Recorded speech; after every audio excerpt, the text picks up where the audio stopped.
The room seemed charged with electricity as I, Harlan Vexley, prepared to read the next section of Reginald Ellington's will. This was the moment the family had been anticipating and dreading, the distribution of tangible assets. Yet Reginald, ever meticulous, had built one last obstacle. He intertwined legal precision with moral scrutiny. No one would receive their inheritance without confronting the truths laid bare in Part 3. Margaret and Leonora stood near the back, quietly observing, while the 4 siblings circled the polished mahogany table like wary predators. David tapped his fingers against the table, eyes narrowing. Clara adjusted her posture, exuding controlled impatience. Edward leaned forward, jaw tight, every muscle taut with suppressed anger. Sophie, ever composed, simply sat with her hands folded, ready to face whatever came next. I cleared my throat. The next section pertains to specific inheritances, estates, investments, and assets. Each bequest has been carefully considered in conjunction with your father's assessment of your character and past deeds. David snorted. Finally, let's get this over with. I want what's mine. Clara's eyes flashed. And I want what I deserve. Don't think I'll take less. Edward interjected sharply. We all deserve fairness, and fairness isn't given freely. I'll fight for my share. Every cent. Sophie remained silent, observing. Her calmness was infuriating to the others, a mirror to their impatience and greed. I picked up the first envelope, labeled David Ellington, and opened it. The room grew still as I read aloud. David Ellington, your father acknowledges your ambition and drive. However, your history of self-interest, neglect of family, and repeated disregard for others' needs has limited your entitlement. You are granted a portion of the estate sufficient for comfort, but not the entirety you anticipated. Additionally, specific investments are withheld pending proof of responsible management. David's face drained of color. What? He can't do that. Margaret's voice cut through sharply. He can, and he did. This is the consequence of your choices, David. Don't blame your father now. Clara smirked, leaning slightly toward Edward. Told you, ambition without conscience has its limits. I moved to Clara's envelope. Clara Ellington, your charm and manipulation have been noted. Your bequests include assets that reflect your contributions when selflessness guided your actions. However, substantial portions are held in trust, contingent on cooperation with family and proof of ethical conduct in business affairs. Clara's smile faltered. Conditional? He knew I'd challenge it. This isn't over. Edward's turn was next. Edward Ellington, I began, opening the envelope carefully.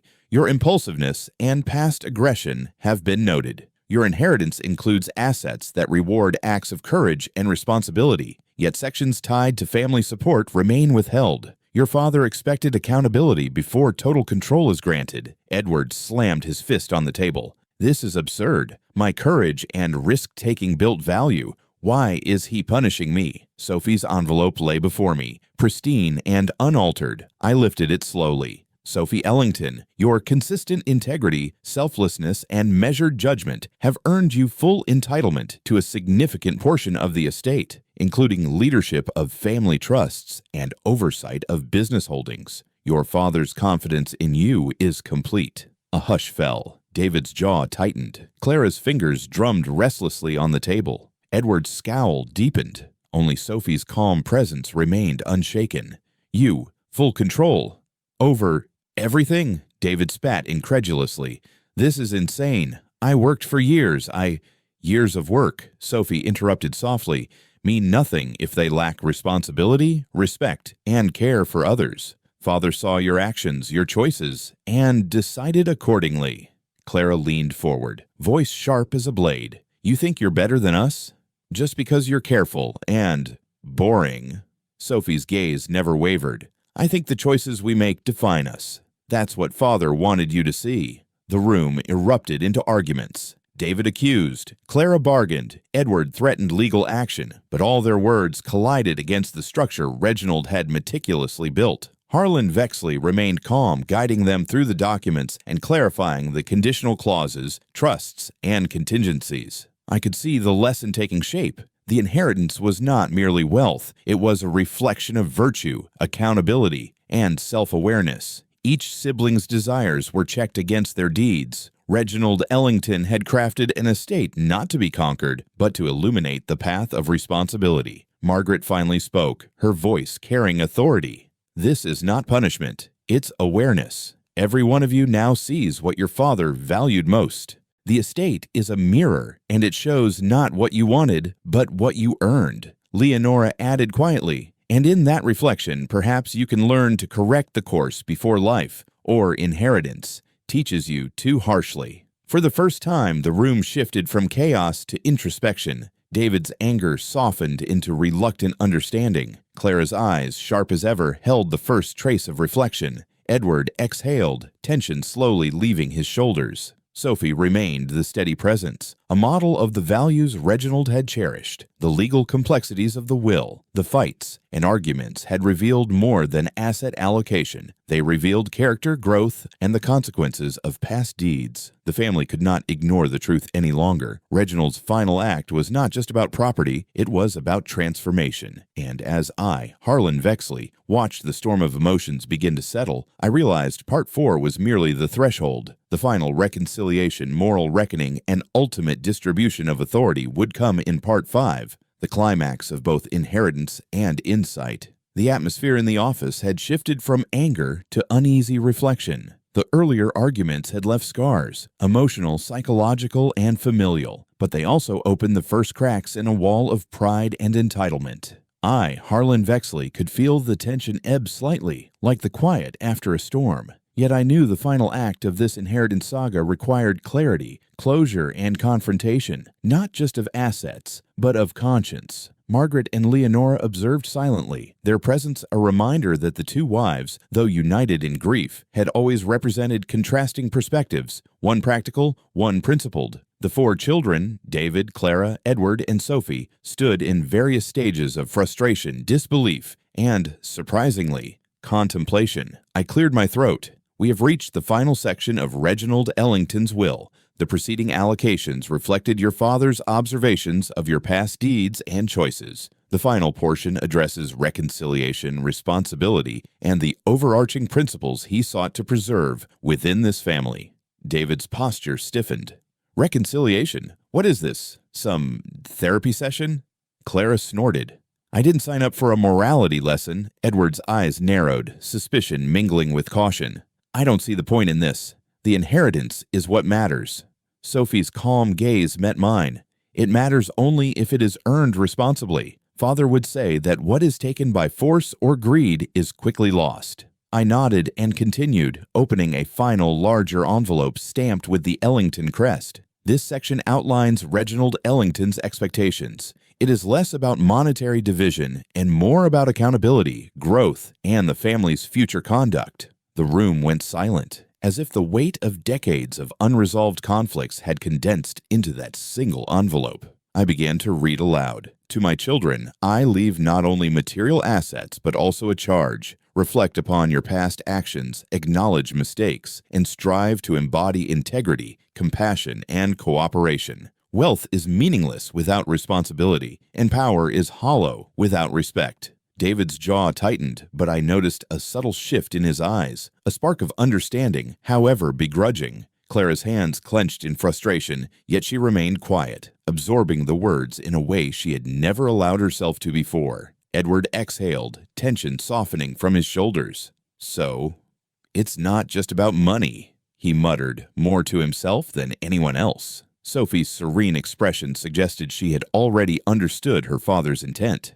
It's about growth, she said quietly, about understanding who we are, not just what we possess. Margaret stepped forward, her voice gentle but firm. Reginald wanted you to see yourselves clearly, your virtues, your flaws, and the consequences of your actions. This is the final lesson of the inheritance. Leonora added, her words carrying both empathy and weight. It is not easy to confront oneself, but honesty, accountability, and kindness, these are the true treasures of life. Your father hoped you would realize this before he left us. I looked around the table. The earlier chaos had given way to reflection. The children, for all their flaws, were beginning to process what had been conveyed, not just through documents, but through the deliberate design of Reginald's will. David spoke first, voice low and cautious. I think I understand now. Father didn't just divide property, he divided responsibility. He wanted us to recognize our own behavior, our mistakes, and maybe do better. Clara's usual sharpness softened.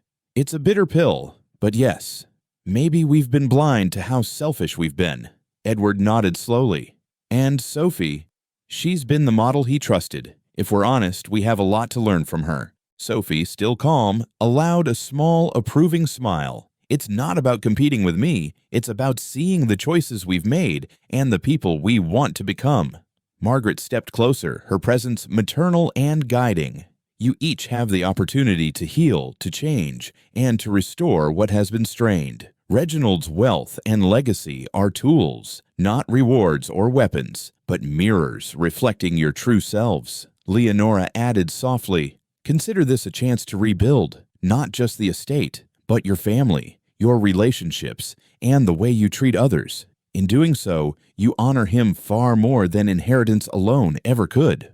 I, Harlan Vexley, watched as the four siblings processed these words. The tension in the room shifted from anger to understanding, tentative, fragile, yet unmistakable. For the first time, they were confronting the truth about themselves, their choices, and the path they had taken. The final allocations of the estate were simple, yet symbolic. David received stewardship of the family business under mentorship, emphasizing responsibility over control. Clara was granted management of charitable trusts, tying ambition to ethical action. Edward inherited the family estates, with directives for community engagement, requiring patience and oversight. Sophie maintained oversight of the family legacy as a moral compass and guide for her siblings. No one had the freedom to wield their inheritance carelessly. Every asset carried the weight of accountability and reflection. David exhaled, a mixture of frustration and acceptance. It's a lot to take in. Clara's usual fire softened into thoughtfulness. Maybe he was right. Maybe we needed this. Edward simply nodded, eyes steady, processing lessons hard learned. Sophie, calm as ever, observed her siblings with quiet hope.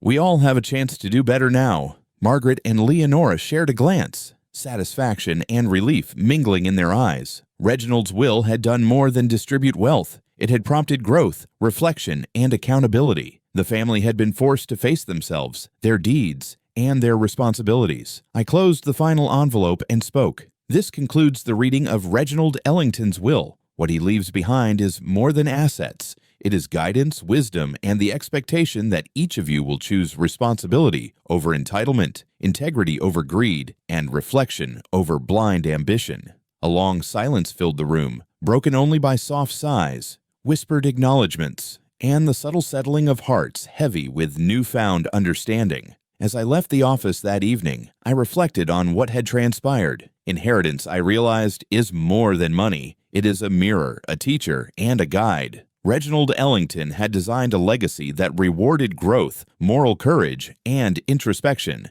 His children had been tested not by legalities alone, but by the truths of their own behavior. And in that quiet realization, the family, fractured, imperfect, yet human, had begun the slow, deliberate journey toward understanding, reconciliation, and the true value of wealth, measured in character, not just coins. Thank you for watching this story until the end.